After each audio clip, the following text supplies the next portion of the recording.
Good morning student. कल हमने kinetic theory of gases का लेक्चर नंबर 1 पढ़ा था और आज हम लेक्चर नंबर 2 करने जा रहे हैं। लेकिन इस लेक्चर नंबर 2 में हम आइडियल गैस और रियल गैस के बारे में डिफरेंस बिटवीन जानना चाहते हैं। हमने प्रीवियस क्लास में पढ़ा था लेक्चर नंबर 1 में Boyle's law, Charles law, Gay Lussac law और आइडियल गैस इक्वेशन के बारे में हमने डिस्कस किया था। लेकिन बहुत सारे स्टूडेंट के मन में ये सवाल आता है कि आइडियल गैस और रियल गैस एक्चुअली होता क्या है, कि यह दोनों सेम है। तो आज मैं उन बच्चों का वो जो डाउट होता है वो क्लियर करने जा रहा हूँ और अभी जो मैं समझाने जा रहा हूँ वो सिर्फ डिफरेंस बिटवीन रहेगा आइडियल गैस इक्वेशन और रियल गैस, मतलब आइडियल गैस और रियल गैस में क्या डिफरेंस होता है ये मैं आज आप लोगों को बताने जा रहा हूँ। तो चलो आज का लेक्चर इसी के ऊपर चालू कर देते हैं, the difference between ideal gas and real gas. तो यहाँ पे मैं लिख देता हूँ the difference between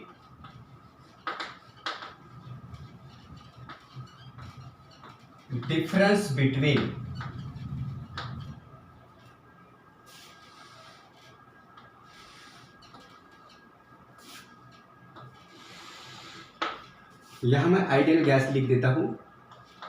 okay, ideal gas,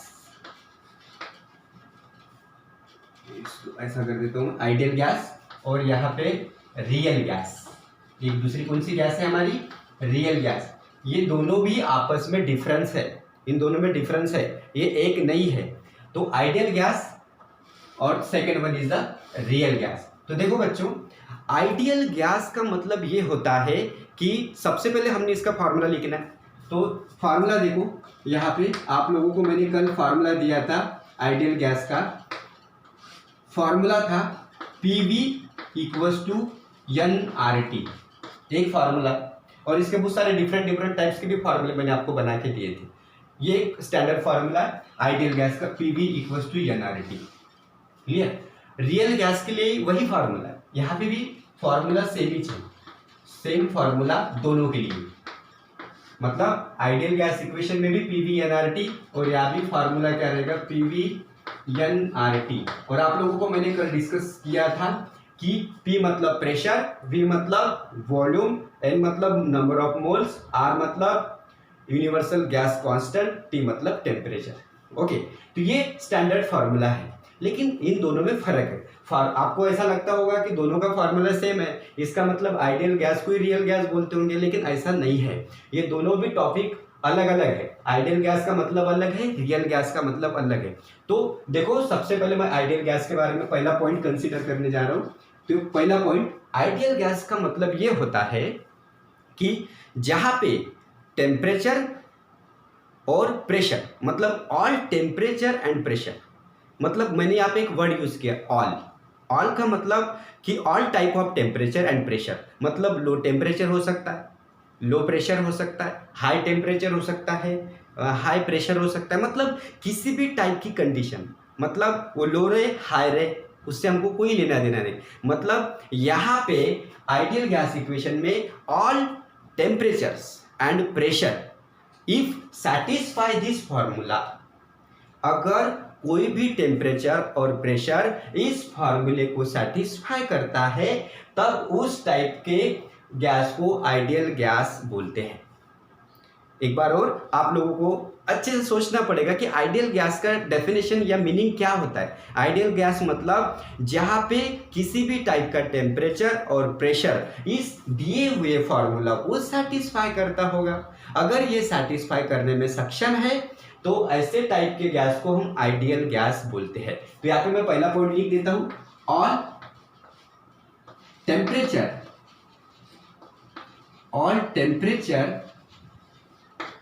and pressure, all temperature and pressure satisfy the given formula, satisfy the given formula PV equals to NRT is called ideal gas, is called ideal gas। मतलब ideal gas हम किसको बोलते हैं कि जो temperature और pressure, किसी भी टाइप का टेम्परेचर और प्रेशर इस दिए हुए फॉर्मूले को सेटिस्फाई करता होगा, तो हम ऐसे टाइप के गैस को आइडियल गैस बोलते हैं।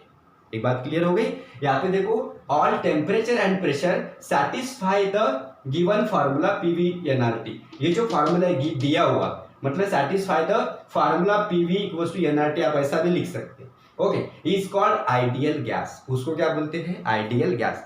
लेकिन what about the real gas? Real gas में क्या होगा कि रियल गैस में किसी भी ऑल टेम्परेचर और प्रेशर पे ये सेटिस्फाई नहीं करता है, तो इसको हम क्या बोलते हैं? Real gas. मतलब जो मतलब पूरे ऑल टेम्परेचर और प्रेशर पे ये वाला पीवी इक्नॉट इक्वल्स टू, मतलब PV is equals to NRT, ये जो कंडीशन, ये फार्मूला जो दिया है, वो फार्मूला अगर सेटिस्फाई नहीं करता होगा तो उसको क्या बोलते हैं? उसको आइडियल रियल गैस बोलते हैं। उसको क्या बोलते हैं? Real gas. आइडियल गैस में क्या था कि all temperature and pressure satisfy the given formula is called ideal gas. लेकिन यहाँ पे सेटिस्फाई नहीं करता होगा, इसका मतलब PV not equals to NRT, ऐसा हो सकता है। जब PV not equals to NRT होगा तो हम उसको क्या बोल सकते हैं? Real gas. ओके, यहाँ पे क्या बोल सकते हैं? Real gas.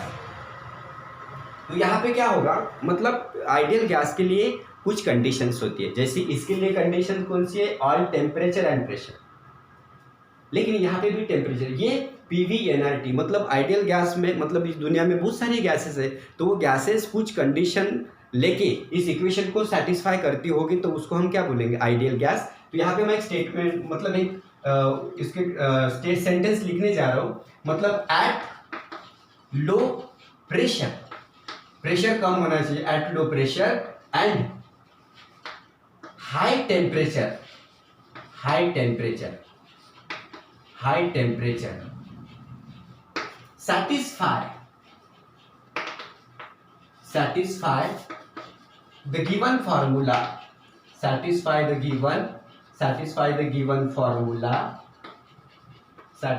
given formula PV equals to nRT is called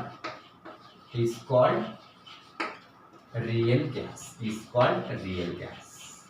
इसको क्या बोलते हैं? Real gas. मतलब एट लो प्रेशर, प्रेशर कैसा होना चाहिए? लो। मतलब इस दुनिया में बहुत सारी गैसेस है, अगर उस गैसेस को आइडियल गैस कब बोलेंगे? जब उसका प्रेशर लो होगा एंड हाई टेम्परेचर होगा, वो सेटिस्फाई करता होगा गिवन फार्मूले को, तब उसको हम उसको हम रियल गैस बोलते हैं। क्या बोलते हैं उसको? Real gas. ये दोनों में फर्क है। एक बार और समझ लो कि यहाँ पे क्या लिखा हो? ऑल टेम्परेचर एंड प्रेशर, मतलब किसी भी टाइप का टेम्परेचर और प्रेशर रहेगा, ऑल टाइप, उसको हम क्या बोलते हैं? Ideal gas. लेकिन यहाँ पे कंडीशन क्या है? एट लो प्रेशर, सिर्फ प्रेशर लो होना चाहिए और high temperature, satisfy the given formula PV equals to NRT is called real gas. ऐसे गैसेस को हम क्या बोलते हैं? रियल गैस बोलते हैं। ये उसका पहला पॉइंट था। तो हम इसके दूसरे पॉइंट के ऊपर फोकस करना चाहते हैं। तो दूसरा पॉइंट ये होगा कि आइडियल गैस, अभी जो भी गैस हम कंसिडर करते हैं वो उसमें बहुत सारे नंबर ऑफ गैस मोलिक्यूल्स होते हैं। लेकिन आइडियल गैस ने ये मतलब थ्योरी दी हमको कि आइडियल गैस में जो नंबर ऑफ मोलिक्यूल्स होते हैं, उसका जो नंबर ऑफ मोलिक्यूल्स का जो मास होता है वो पॉइंट मास होता है। वो कैसा होता है? Point mass. और जिसका पॉइंट मास होता है उसका वॉल्यूम निग्लिजिबल होता है। उसका वॉल्यूम क्या होता है? निग्लिजिबल। मतलब आइडियल गैस ने हमको ये समझाया कि आइडियल गैस में जो नंबर ऑफ मोलिक्यूल्स होंगे, मतलब हर एक मोलिक्यूल्स का जो मास होगा वो पॉइंट मास होगा, और जिसका पॉइंट मास होगा उसका जो वॉल्यूम होगा वो निग्लिजिबल होगा। तो यहाँ पे ये दूसरा पॉइंट होगा, molecules of gas, molecules of the gas या number of molecules of the gas, ऐसा भी लिख सकते हैं आप लोग, molecules of the gas, molecules of the gas, the molecules of the gas have negligible, the molecules of the gas have, यहाँ पे मैं डायरेक्ट लिख देता हूँ, have negligible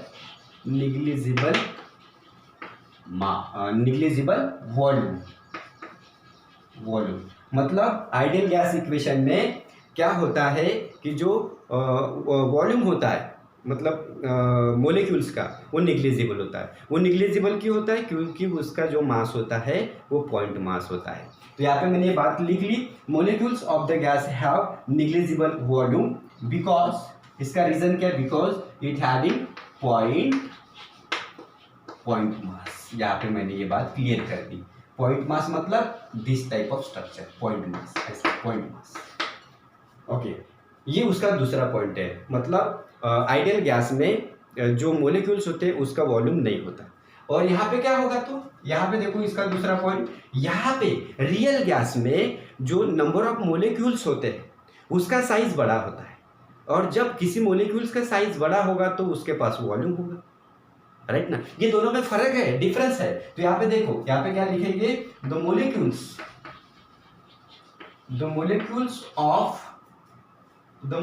of the gas having volume। इसका रीजन क्या है? Molecules of the gas having volume, इसका रीजन क्या है? बिकॉज इट्स हैविंग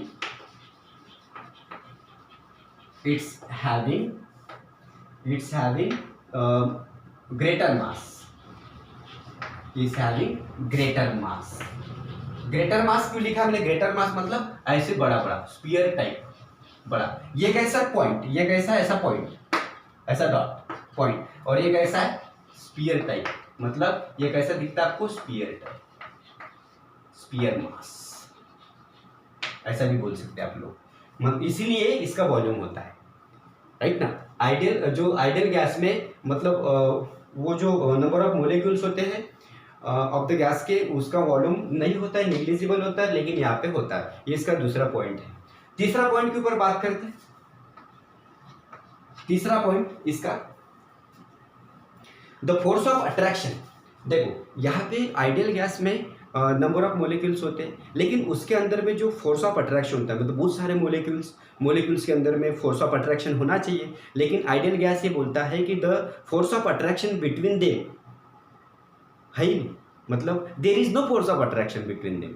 मतलब आइडियल गैस में फोर्स ऑफ अट्रैक्शन होगा नहीं। फोर्स ऑफ अट्रैक्शन क्यों होगा? क्योंकि उसका मास ही नहीं, साइज ही नहीं, पॉइंट के समान है, तो उसके अंदर में फोर्स ऑफ अट्रैक्शन नहीं होगा। तो तीसरा पॉइंट होगा there is no force of attraction.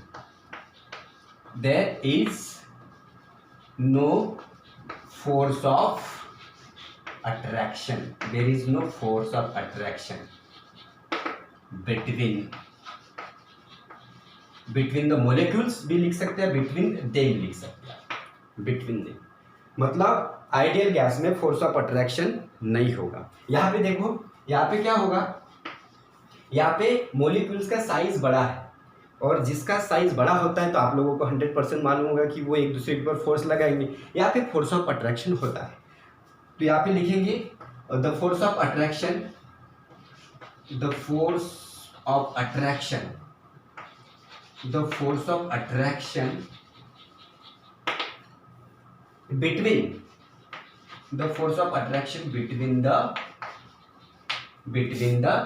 Between them, ऐसा भी लिख सकते हैं। The force of attraction between them, यहाँ पे जितने भी नंबर ऑफ मॉलिक्यूल्स होंगे उसके अंदर में फोर्स ऑफ अट्रैक्शन होगा। There is a presence of force of attraction but there is absence of force of attraction, right? ये इसका तीसरा पॉइंट है। तो आप इसको लिख लीजिए, और इसका एक और पॉइंट है, मैं आप लोगों को बता देता हूँ। क्लियर? तो यहाँ पे चौथा पॉइंट मैं यहाँ पे लिख देता हूँ।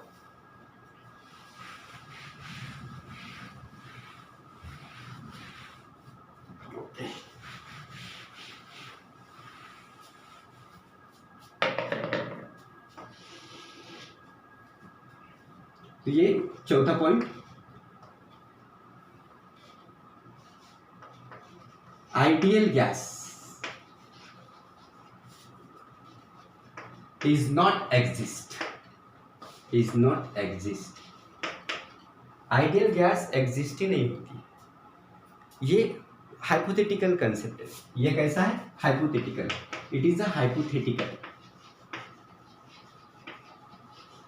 Hypothetical concept. आइडियल गैस इस दुनिया में पाई नहीं जाती, ये हाइपोथेटिकल कंसेप्ट है, लेकिन रियल गैस पाई जाती है। तो यहाँ पे लिखेंगे जितने भी इस दुनिया में, जितने भी इस यूनिवर्स में जितने भी गैसेस है सारे के सारे रियल होती है। तो यहाँ पे मैं लिख देता हूँ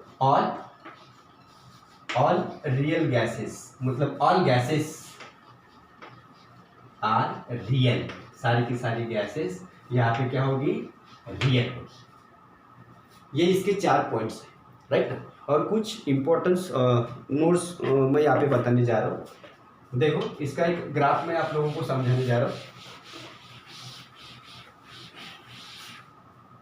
ओके, यहाँ पे मैं इसको नोट ऐसा लिख देता हूँ, नोट।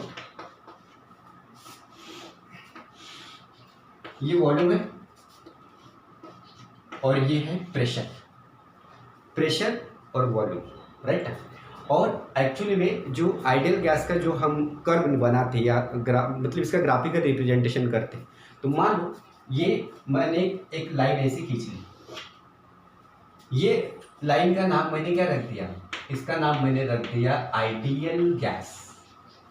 ओके, और अभी दूसरी गैस कौन सी, रियल गैस क्या होती है, एक्सपेरिमेंटली मैंने जो रियल गैस है उसकी लाइन मैंने खींचा तो मुझे इस प्रकार मिली। मतलब ये मतलब मुझे जो एक्सपेक्ट था कि जो आइडियल गैस है उसी से ये क्या मिलेगा, थोड़ा अप्रोक्सीमेट नज़दीक आएगा, लेकिन मुझे जब एक्सपेरिमेंटली देखा तो रियल गैस का ग्राफ ऐसा है। तो इसको मैं बोल देता हूँ रियल गैस। ये जो डॉटेड लाइन्स है, ये जो डॉटेड लाइन्स ये रियल गैस है, और ये जो लाइन मैंने बनाई है ये आइडियल गैस है। तो ये मैं क्यों समझाने जा रहा हूँ, यहाँ से मैं आपको एक पॉइंट में समझाने जा रहा हूँ। देखो अगर इस प्रेशर पे, यहाँ पे देखो प्रेशर हाई है, इस प्रेशर पे ये देखो ये जो लाइन है ये किसकी लाइन है, ये कौन सी आइडियल गैस की लाइन है। तो इसका जो ये देखो इस प्रेशर पे इसका जो वॉल्यूम है, अगर मैं यहाँ से लाइन खींच लेता हूँ तो ये क्या बन जाएगा, ये बन जाएगा वॉल्यूम, राइट ना। ये क्या है, वॉल्यूम। ये क्या, प्रेशर कैसा है, हाई प्रेशर, मतलब प्रेशर इज हाई, राइट ना। और इस वॉल्यूम का नाम मैं रख देता हूँ, इस वॉल्यूम को मैं बोल देता हूँ V1। इसको क्या बोल देता हूँ, V1। तो देखो ये वॉल्यूम किसका है, आइडियल गैस का। तो प्रेशर कैसा है, हाई प्रेशर, वॉल्यूम क्या है, V1। और देखो इसी प्रेशर पे ये लाइन कौन सी है, ये लाइन किसकी है, ये रियल गैस की लाइन है। तो ये वाला इसका ग्राफ देखो, मतलब इसका वॉल्यूम देखो। अगर ये वॉल्यूम की बात करता हूँ मैं, ये वाला वॉल्यूम, ये वॉल्यूम किसका है, ये है V2। इस वॉल्यूम का नाम मैंने रख दिया V2। तो दोनों में से अब ये देखो, ये वाला पहला V1 था और ये पूरा क्या है, V2। इन दोनों में किसका वॉल्यूम ज़्यादा, तो आपने ऑब्जर्व किया कि V2 मतलब रियल गैस का जो वॉल्यूम है वो ज़्यादा है। कब ऐसा है, जब प्रेशर कैसा होगा, हाई, मतलब प्रेशर हाई मतलब हाई प्रेशर पे मतलब volume V2 is greater than V1। V2 मतलब वॉल्यूम ऑफ रियल गैस। देखो आपको समझ में भी आ रहा होगा कि V2 बड़ा है V1 से इसी हाई प्रेशर पे, राइट ना। ये वाला जो लाइन था ये वॉल्यूम था V1, और ये वाला जो बड़ा ये वाली लाइन है V2, मतलब volume of V2 is greater than V1। V2 मतलब रियल गैस और V1 मतलब आइडियल गैस। जब ऐसी कंडीशन आपको मिलती है, मतलब हाई प्रेशर पे जब volume of real gas is greater than volume of ideal gas, इसको बोलते हैं पॉजिटिव डेविएशन। इसको क्या बोलते हैं, पॉजिटिव डेविएशन। इसका नाम हमने रख दिया पॉजिटिव डेविएशन, मतलब ये पॉजिटिव डेविएशन है। अभी देखो निगेटिव डेविएशन किसको बोलेंगे, अभी मैं इसको थोड़ा इरेज कर देता हूँ। ये V1 था और ये V2 था। अभी ये वाली लाइन किसकी है, ये वाली डॉटेड लाइन किसकी है, रियल गैस। इस प्रेशर पे, लो प्रेशर पे देखो प्रेशर कम है, इस प्रेशर पे सबसे पहले मुझे कौन मिल रहा है यहाँ पे, क्योंकि ये आइडियल गैस की लाइन है और ये लाइन किसकी है, रियल गैस की। ये जो कर्व दिख रहा है, अब यहाँ पे देखो ये वाला लाइन पहले मिल रहा है, पहले सबसे पहले मुझे कौन मिला, रियल गैस। तो इसका वॉल्यूम क्या होगा, इसका मान लिया मैंने वॉल्यूम V2, इसका नाम क्या रख दिया, V2, राइट। अभी इसी प्रेशर पे, लो प्रेशर पे ये देखो आइडियल गैस की लाइन बहुत दूर है, तो इसको मैंने यहाँ पे अटैच किया, तो इसका वॉल्यूम देखो इससे बड़ा है, तो इसका नाम मैंने V1 रख दिया था। मतलब यहाँ पे आपको ये नोटिस हो रहा है कि लो प्रेशर पे volume of the real gas is less than of volume of the ideal gas. तो यहाँ पे मैं दूसरा पॉइंट लिख देता हूँ। यहाँ पे क्या होगा, लो प्रेशर, प्रेशर कैसा है, लो, तब क्या हो रहा, volume of the real gas is less than volume of ideal gas, मतलब V2 लेस देन V1। इसको क्या बोलेंगे, ये वाला कंडीशन ध्यान में रखना आप लोग। और यहाँ पे दूसरी कंडीशन क्या बोलेंगे, volume of real gas is less than volume of ideal gas. तब ये क्या बनेगा, इसका नाम क्या होगा, इसका नाम होगा नेगेटिव डेविएशन। इसको बोलते हैं नेगेटिव डेविएशन। तो कभी कभी इसके ऊपर क्वेश्चंस आपको पूछा जाता है, तो आप इस क्वेश्चन को आराम से अटेम्प्ट कर सकते हैं। उसी के बारे में भी मैंने आप लोगों को नॉलेज बता दिया। और ये आज का टॉपिक था difference between ideal gas and real gas. तो ये आप लोग इसको अच्छे से कॉपी कर लीजिए और समझिए और अच्छे से नोट्स बना लीजिए। तो ये यहाँ पे मैं अपना लेक्चर ख़त्म कर देता हूँ, और आगे के नेक्स्ट लेक्चर होगा, उसमें हम आगे की फर्दर स्टडी करेंगे। Okay, thank you.